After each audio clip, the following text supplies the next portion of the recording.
The spring housing market is in full swing, with lots of homes coming to market for sale. According to Altos research, seller growth is pretty much happening everywhere across the country, with Florida and Texas leading the way. The economy keeps beating along, stronger than many people expect.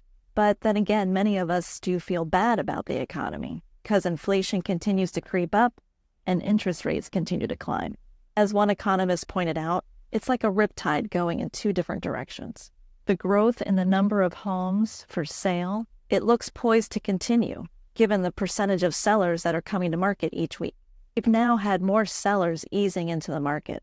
But as Altos research noted, the number of homes coming to market for sale is not jumping like it did back in 2022. What we have now is more of a steady increase. But that's not necessarily the case everywhere.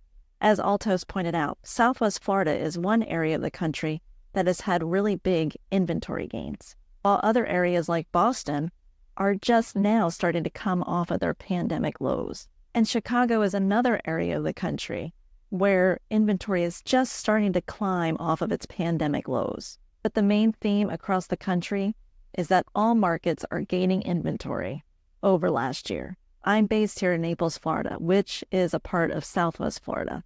And I can verify that yes, inventory levels have grown. For instance, as of the end of December 2023, we were just under 4,000 properties for sale in all of Naples. And as of the end of March, we had bumped up to well over 5,300. And while that sounds like a lot in a short period of time, we have to remember that the current increase was after a 12-month period, which represented a 10-year low. And further review shows that homes coming to market over the last 12 months came in at a slower pace than for 7 of the last 10 years. Altos reports that 40% of the annual inventory increase over the last year has come from Florida and Texas. These two states alone have 29% of the active inventory for 16% of the population. Why might that be? Well, it could very well be the spiking insurance costs, especially in Florida. It could also be high property taxes. And it could be the ever-increasing maintenance cost of a home. Another factor is just the storms that have hit, especially Florida. Here in Southwest Florida, Hurricane Ian was devastating to many areas. So now that those homes have been rebuilt and remodeled, a lot of those sellers are choosing to put those homes on the market and sell. And yet the opposite is happening in places like New York. Altos reports that New York has the fewest number of homes for sale per capita right now. New York still has fewer homes for sale right now than this time last year, whereas Florida has 59% more homes for sale than this time last year. The message is definitely different for those in New York and even Boston than it is for those in Florida right now. Price cuts have also dominated the market this year.